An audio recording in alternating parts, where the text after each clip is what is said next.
guys, welcome to Kima's Never Seen It. I'm Kima, and the movie we're going to be reviewing and recapping today is Oppenheimer. It only makes sense, because last week we reviewed Barbie. This week we have to do Oppenheimer, because I think they came out at the same time, so there was a whole hashtag that was like hashtag barbenheimer or whatever it was, so I had to watch it. Heads up, this video is going to be a doozy. I feel out of it just explaining it. So let's go ahead and get started with the DVD cover summary. During World War II, Lieutenant General Leslie Groves Jr. appoints J. Robert Oppenheimer to work on the top secret Manhattan Project. Oppenheimer and a team of scientists spend years developing and designing the atomic bomb. The work comes to fruition on July 16, 1945, as they witness the world's first nuclear explosion, forever changing the course of history. So for those of you who don't know, this is a biopic or biopic, however you want to say it, about an actual person, J. Robert Oppenheimer. Again, and this was a 3-hour long movie. So I'm going to do my best. I'm going to do my best, but there's a lot. So we're gonna try. So we start off the movie with J. Robert Oppenheimer. He was an American theoretical physicist who left the US to go study more about physics in, I believe, England, but then soon transferred over to Germany. He went to Cambridge in England to go learn, but he wasn't much of the lab type. He didn't like the whole experiments and things like that. He really was about the theories and the thought behind physics. So he left Cambridge to go learn more about that and liked it way better. At the beginning of the movie, he's also on some kind of like trial, like he's getting interrogated for something. And in that as well, we're also introduced to Louis Strauss, who looks like he's in the same trial, but a different room. I don't know. He said he met Oppenheimer in 1947 when he came back to America before he was about to be, I believe this is when Oppenheimer was about to be a professor, because he wanted to be able to explain and expand on physics in America like they did in other countries that he was in. We're also introduced to Einstein, and I don't have too much on Einstein. The only thing I do want to say is there was a period in my life where I didn't think Einstein was real, simply because of this picture. Because of this picture, I genuinely just like, there's no way that Einstein is real. That's not a real person. I really tried to convince myself that. I really gaslit myself into thinking Einstein wasn't a real person. I got over it quickly. I just have been through some things in my life, and that thought process was a result. Oh, and also before Oppenheimer left Germany, where he was like studying physics and all that, he meets Isaac Rabi, who introduces him to Heisenberg. When Oppenheimer speaks to Warren Heisenberg, they're talking, he's just like, oh, you know, I get some of my ideas from you, and that's why I wrote this, and if you liked it, blah, blah, blah, blah, blah. Heisenberg is just like, oh, we should work together because I love what you've been doing, and if I helped, you know, create that, I would love to work with you. And that's when Oppenheimer is just like, oh, well, I'm going to be going back to the US because I would love to expand more about physics and all this kind of stuff in the States that you guys have here that they don't. Then when we get back to the States, Oppenheimer meets Dr. Barnes. He's also part of like the physics people. My God. He's also part of the physics people, but he actually does like the building and the experiments and all that, which again, Oppenheimer is just not about. He's about like the thinkings and theoretical stuff behind it. So he's just like, oh, that's cool. I'm going to be in a classroom right next to you. I'll see you sometime. So he's in another room. He's teaching quantum physics. It starts off with one person, but it soon grows to more and more and more people wanting to learn about quantum physics. And, you know, he's just, again, teaching Americans more about this sector of physics that they know in Germany, they know overseas, but now we're learning in America. It gets a little dangerous because Dr. Barnes is just like, listen, you shouldn't let people bring politics into science. You should separate the two. Oppenheimer is just like, I mean, I don't see why. They could just express, I mean, I'm not a part of no communist party or anything like that. So like, I'm willing to hear, but Dr. Barnes is just like, nah, cut it. And then we cut to a party scene where we meet his brother Frank and his Jackie, I think that's her name, his Jackie, his girl, and they're just like, oh, we joined the party and we think this, and that. And Oppenheimer's just like, I've heard of it, I don't associate, thank you though. At that party, we also meet Jean Tatlock. She was passing out drinks, and then she was talking to Oppenheimer about the Communist Party and many things of that nature. They were talking about physics, and they were talking about all of that theoretical stuff, so much so he got her out her drawers and they ended up having sex. Science isn't something that personally would get me to drop my pants, but like, It got her, and she was fiending for him. It was insane throughout the movie. But that's just a little scene. And then we move on, going back to the classrooms where they find out there's news that an atom had split. Now, Oppenheimer is upset because he's just like, that's impossible. There's no way that you can split an atom. That can't be done. He's writing things all on a board. He's just like, see, there is no way that this can happen. And then Dr. Barnes is just like, that's cool and all, but we just did it. So you might want to come look. See? Can't be done. Very elegant. Quite clear. There's just one problem. Where? Next door. And with that discovery, Oppenheimer realizes that this has room to make a revolutionary bomb. And if you know history, O was a revolutionary bomb made. Then we're introduced to Kitty. She is a biologist who turned into an unhappy stay-at-home wife. Again, she's married, but good old good old Oppenheimer here is just talking her up, talking to her about science. And he's just like, listen, you know, I have this place in New Mexico where I like to go. It's me and my brothers. I would love for you to join me. And your husband, of course. I'd love for y'all to join. So, of course, Kitty only goes. They go together. Does he get her out her drawers? Yes, he does. I don't know. I've never been... No one has ever tried to run game on me by talking about science. So maybe it is something that could really get you. But, like, at face value... No, he gets her pregnant and he decides that he needs to tell Jean because they've been going back and forth. Sometimes she's just like, stay away from me, don't talk to me. But then she's calling him and being like, I need you, come here, da da da da da. So they have this huge like back and forth relationship, and he lets her know like, hey, I found this woman. I got her pregnant. She's about to get divorced and we're going to get married before she starts showing. Like, I'm sorry, but this is going to be my wife. Of course, Jean isn't okay with it, but Oppenheimer's going to do what he wants to do and be with any woman he wants to be with, apparently. So they end up getting married. They had the baby. Again, this is like the 1930s, 40s. So don't really know much about women and pregnancy and the aftermath and postpartum and stuff. And she's just like going crazy. The baby's always crying. She doesn't really know what to do. And Oppenheimer, I almost called him Robert. We'll call him Oppenheimer. It's just like he has a friend who agreed to basically raise the baby for a while just to help them because Kitty can't take it. So then Oppenheimer has the idea. He's had this idea for a while to unionize, but Dr. Barnes, I believe it was just like, hey, no, don't do that. It's a group full of communists. Why would you want to unionize? Da da da da da. But Oppenheimer's just like, we need to, like, this is important. And Kitty tells him, you do it yourself. You want to do this project, be on this project, whatever the case may be. They're not going to do it, so you just jump on it. You don't need a team. Then we're introduced to Colonel Grooves. He was in the military, of course, and he built the Pentagon.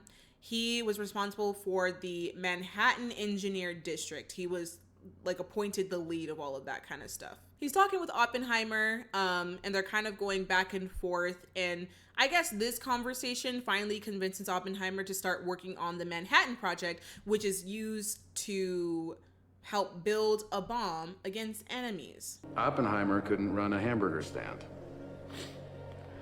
I couldn't.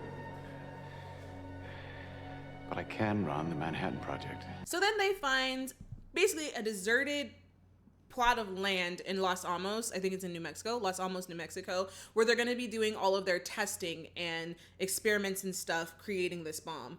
And Oppenheimer doesn't know how long this is going to take. He's trying to project how long it's going to take, but this thing literally takes 3 years to finally complete. In the middle of this, he's recruiting people. Why would you think I'd do that? Why? How about because this is the most important fucking thing to ever happen in the history of the world?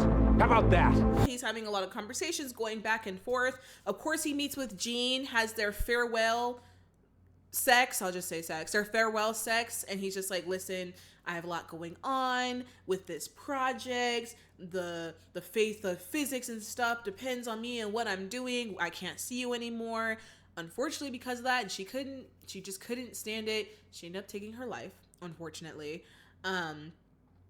But, you know, Oppenheimer being Oppenheimer still is working on this project. Again, after 3 years, they didn't know if it was going to work or not. They didn't know if it was going to be a dud or if it was actually going to explode.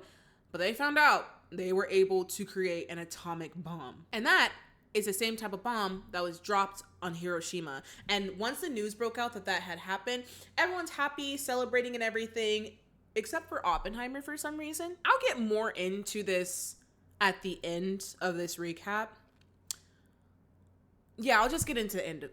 I'll get into this at the end. So he's feeling guilty or whatever after the news breaks that the bomb had been dropped. He actually meets with the president, which was Harry S. Truman at the time. He's letting him know, like, I feel like there's blood on my hands. I really don't know, like, how to feel about this. And he's talking with the president back and forth. Does Truman care? No. He even says, like, oh, well, you're done at Los Alamos. What do you want to do with all of that land that's there? Oppenheimer's just like, well, give it back to the Native Americans, of course. He said Indians, but we know the correct term now.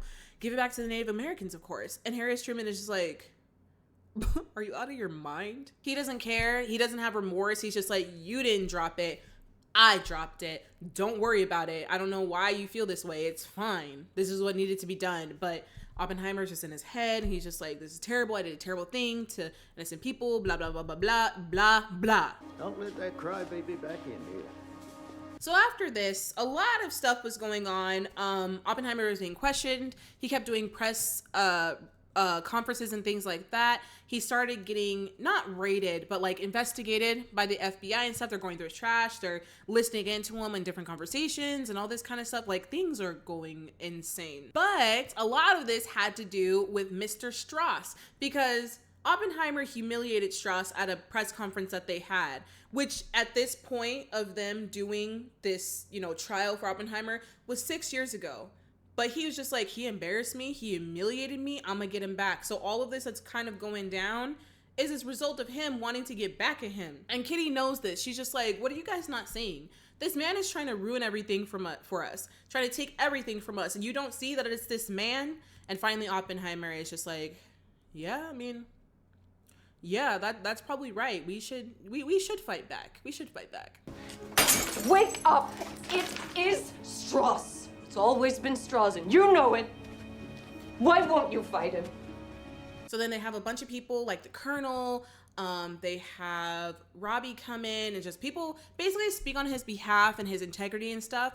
I mean, they do say that he is a womanizer and doesn't have integrity when it comes to women. But as far as when it comes to science, loyal to a fault when it comes to physics. And I guess their main point was to see, one, kind of how he got the clearance that he had, the security clearance, and also, was he a communist spy who was trying to like leak secrets, which he wasn't. So at the end, he kind of was relieved of that. They found him to be a loyal person. However, they did not renew his clearance, his security clearance. So there was no more of that. And honestly, that's kind of the end.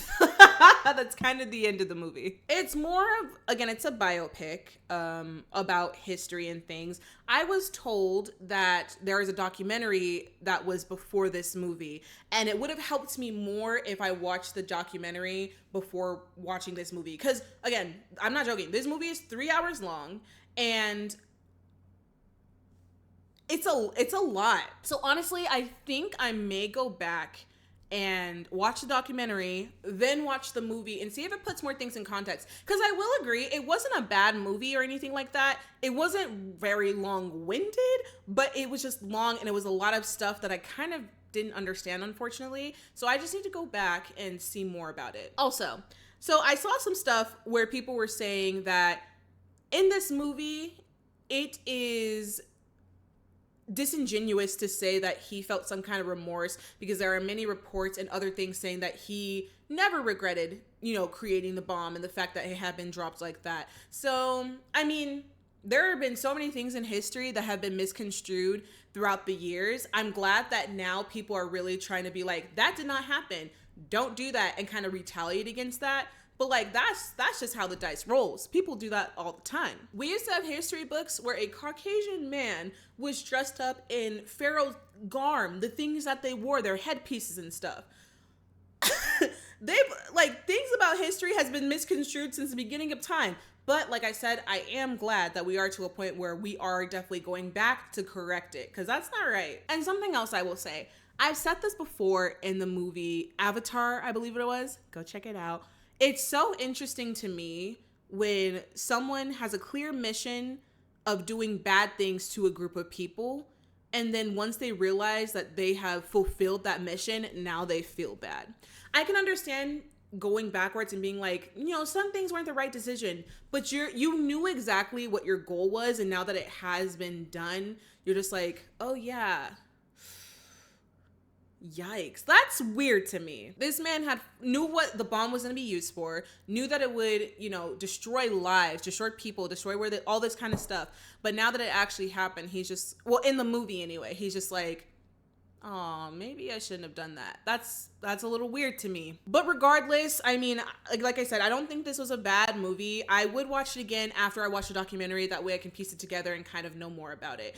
And I'm not the only one that thought this was at least an okay movie. So this movie got a 93% on Rotten Tomatoes. I agree that it is a good movie. I don't know for me, para mí, if it is 93%. I would say lower, but it is a good movie. And it also won a bunch of Oscars. So it won actor in a leading role, Cillian Murphy, actor in supporting role, Robert Downey Jr., cinematography, Hoyt van Hoytema, directing, Christopher Nolan, film editing, Jennifer Lame, music original score, Ludwig Göransson, and best picture, Emma Thomas, Charles Roven, and Christopher Nolan. So I think that this movie, the Oscars that it got were deserved. Again, I think it was a good movie. I liked many parts of it. I just need to have a better understanding. So I'll definitely have to go back and watch it again and see what I think for the second go around. But that's it, y'all. That is the end of the video. Once again, thank you so much for tuning in this week. If you agree with something I said, don't agree with something I said, want to say how good I did in this video, or simply just have any other recommendations for me, go ahead and leave them down in the comments below. Make sure to like, subscribe, share, comment, tell everybody you know about my channel, tell family, tell friends, tell animals, tell bugs, tell the universe, tell everybody that I'm here posting every Thursday. Also, make sure to follow me on social media. I am on Blue Sky at That's Kima J, and I'm on TikTok for the time being, and Instagram at Kima's Never Seen It. I always want to express my gratitude and thank you all for watching my videos each week. If you just got here, girl, what's up? I post every Thursday, and I will be back next week with another one. And until then, I'll see you guys next time. Bye.